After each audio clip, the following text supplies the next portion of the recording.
وہ بھی زیادہ نہ پڑے. تو یہ لرننگ لاس اور اس کے مطابق کورس ورک جو ہے اس کے اوپر ہم ایڈوائز کریں گے. اگر آپ ہمارے چینل پر نہیں ہو تو چینل کو سبسکرائب کر دیجیے اور بیل آئکن پریس کر دیجیے تاکہ ہر آنے والی نیو انفارمیٹیو ویڈیو آپ تک سب سے پہلے پہنچے. انشاءاللہ کووڈ کے اس بیماری کے حالات یہی رہے تو انشاءاللہ ہم سارے جو پرانا شیڈیول ہے اسکولوں کا امتحانات کا آہستہ آہستہ اس شیڈیول پہ آ جائیں گے. تو یہ مختصر میں عرض کرنا چاہتا تھا. فیصلے جو ہیں وہ فائنل 7 تاریخ کو ہوں گے لیکن SOPs پہ عمل کرنا بہت ضروری ہے اور جو صحت کے حساب سے چیزیں ہیں جو کہ بہت ضروری ہیں اس کے بارے میں ڈاکٹر فیصل صاحب سے ریکویسٹ کروں گا کہ وہ آپ کو بریف کریں. بہت شکریہ جی. السلام علیکم. میری کوشش بھی ہوگی کہ آپ کو آپ کا اس ویڈیو کو ریڈی کوئی سوال ہے تو مجھے انسٹاگرام پر فالو کر سکتے ہیں. انسٹاگرام کا لنک ڈسکرپشن میں موجود ہے. انسٹاگرام کا فیصلہ ایک آئی ڈی اسکرین پر اصولی فیصلہ ہے کہ 15 ستمبر کے لگ بھگ ہم بتدریج اداروں کو کھولیں. تو اس کے پیچھے کیا منطق کار فرما ہے اور اس سوچ تک اور اس پلان تک ہم کیسے پہنچے ہیں.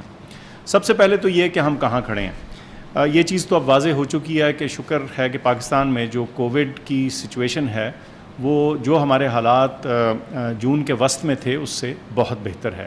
اموات کی شرح جو پازیٹیو ٹیسٹ کی شرح ہے ٹوٹل جو نمبر ہیں ٹیسٹ کے وہ سب آہستہ آہستہ کم ہو گئے. تو یہ تو سچویشن اچھی ہے لیکن اس میں کوئی شک نہیں کہ یہ بیماری جو ہے یہ ابھی ختم نہیں ہوئی. یہ موجود ہے ہمارے ملک میں بھی موجود ہے اور دنیا بھر میں بھی ہے اور کسی بد احتیاطی کی وجہ سے یہ بھڑک بھی سکتی ہے. تو یہ تو ہے ہماری موجودہ سچویشن. اب مارچ کے وسط میں چلتے ہیں جب یہ فیصلہ ہوا کہ یہ تعلیمی ادارے جو ہیں ان کو بند کیا جائے. میں سمجھتا ہوں کہ بیماری کے پھیلاؤ کو روکنے کے لیے جو میرے خیال سے جو اہم ترین فیصلہ شاید تھا وہ ان اداروں کو بند کرنا تھا. اس کی وجہ یہ ہے کہ ہمارے تعلیمی اداروں میں تقریباً 50 ملین 5 کروڑ بچے اور نوجوان پڑھتے ہیں. تو یہ اتنی بڑی نمبر ہے لوگوں کا بچوں کا جن سے بیماری کے پھیلاؤ میں زیادتی ہو سکتی تھی بڑھاؤ ہو سکتا تھا. تو یہ ایک بہت اہم فیصلہ تھا اور اس وقت میرے خیال سے اس کا خاطر خواہ اثر بھی ہوا ہے اور آج ہم جس سچویشن میں ہیں اس میں اس فیصلے کا بھی ضرور دخل شامل ہے. اب مسئلہ یہ ہے کہ ہم ایک حد تک ہی یا ایک لمٹ تک ہی ان اسکولوں کو اور اداروں کو بند رکھ سکتے ہیں. ہماری آئندہ آنے والی نسل نے پڑھنا بھی ہے تعلیم یافتہ بھی ہونا ہے اسکلز بھی اختیار کرنی ہیں بچوں نے ایک دوسرے کے ساتھ انٹریکٹ کر کے دیگر سوشل اسکلز بھی حاصل کرنی. تو کسی نہ کسی پوائنٹ پہ اسکولوں کا کھولنا اور کالجوں کا کھولنا تدریسی اداروں کا دوبارہ سے اپنا کام شروع کرنا ناگزیر تھا.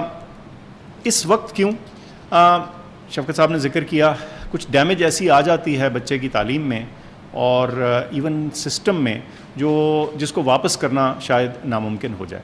لیکن یہ سوچ ہم کر ہی نہیں سکتے تھے اگر ہمارے جو بیماری کے حالات ہیں وہ وہاں نہ ہوتے جہاں کہ ہم آج کھڑے ہیں. جیسے میں نے ذکر کیا کہ ہماری بیماری کی شرح جو ہے وہ ملک بھر میں کافی بہتر سچویشن میں ہے.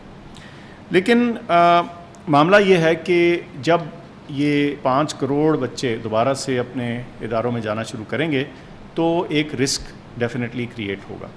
اس رسک کو ہم نے کیسے مینیج کرنا ہے اور اس رسک کو کیسے کم کرنا ہے اس خطرے کو کیسے کنٹرول کرنا ہے اس کے کچھ جسے کہتے ہیں کی ایلیمنٹس ہیں جس پہ عمل کرنا بڑا ضروری ہے. ایک کا ذکر شفقت صاحب نے کیا وہ یہ کہ ہم ادارے بتدریج کھولیں گے اسٹیج وائز کھولیں گے.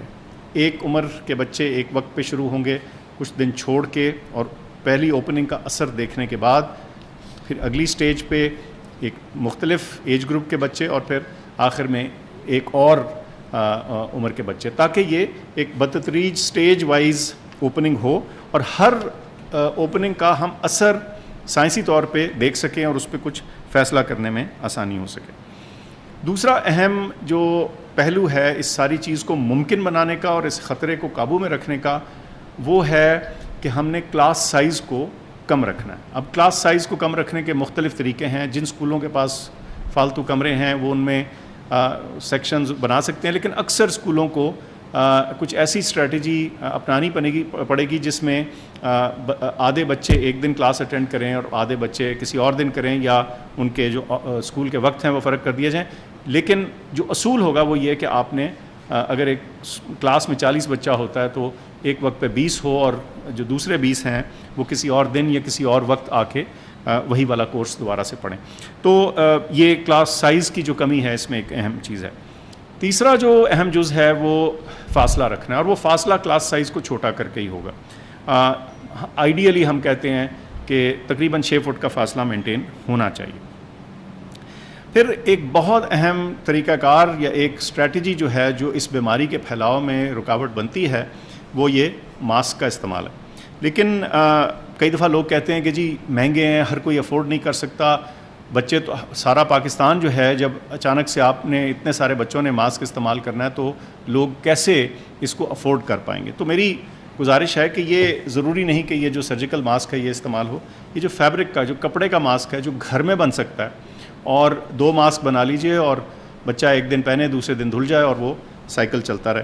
تو یہ بہت کم قیمت پہ ری یوزیبل فیبرک کا ماسک جو ہے یہ استعمال ہو سکتا ہے، اور یہ بھی کارآمد ہے اس کام میں. اس کے علاوہ ہاتھ دھونے کی اہمیت تو بہر کیف ہمیں اپنے معاشرے میں ویسے ہی پتہ ہونی چاہیے، لیکن اس بیماری کے دوران صابن اور پانی سے ہاتھ دھونا اور یا سینیٹائزر کا استعمال، دونوں میں سے جو بھی چیز آپ کے لیے ممکن ہو اس کو اڈاپٹ کرنا بڑا ضروری ہوگا. ایک ایلیمنٹ اس کھولنے میں، اس کو سیف بنانے میں اور اس کو ایک منطقی رخ دینے میں اس چیز کا ہے کہ جو ادارے کھلیں گے اس میں سے چند ہم چن کے جو ہے اس پہ سیریل سینٹینل ٹیسٹنگ کریں گے. یعنی ادارے چن کے ان میں ایک پروپورشن آف ٹیچرز اور بچے جو ہیں ان کو ہر 2 ہفتے کے بعد ٹیسٹ کیا جائے گا، یہ دیکھنے کے لیے کہ بیماری کا پھیلاؤ کس طرف کو جا رہا ہے، اور خدا نخواستہ کوئی ہمیں اپنے فیصلے پہ نظر ثانی کرنے کی ضرورت تو نہیں. اچھا، یہ سارا کام صرف آپ کے اسکول یا آپ کا ملک یا آپ کا شہر یا صوبہ اس کو اکیلے سے مینج نہیں کر سکتا. جیسے میں نے عرض کی 3 لاکھ کے قریب اسکول ہیں، 5 کروڑ بچہ ہے، 20 لاکھ کے قریب ٹیچرز ہیں، پڑھانے والے ہیں. تو کچھ اس میں رول اور جسے کہتے ہیں نا حصہ ہمیں بطور ماں باپ، بطور ٹیچرز بھی ڈالنا پڑے گا. اور وہ کیا ہے؟ سب سے پہلے تو یہ کہ آپ اپنے ادارے کے ساتھ جدھر آپ کا بچہ جا رہا ہے اس سے کوآپریٹ کریں، جو وہ انسٹرکشنز دے رہے ہیں، جو آپ کو احتیاطی تدابیر بتا رہے ہیں اس پہ عمل کرنے کی کوشش کریں. اپنے آپ کو اس کے بارے میں تعلیم دلوائیں، سمجھیں اس مسئلے کو، یہ ہے کیا، اس کی رکاوٹ کیسے ہوتی ہے، اور وہی تعلیم پھر آپ اپنے بچے کو بھی دیں. ان کو ہدایت کیجئے کہ ماسک کا استعمال ضرور کیجئے، کیونکہ یہ اس بیماری کے پھیلاؤ میں ایک بہت اہم رکاوٹ ثابت ہوتا ہے.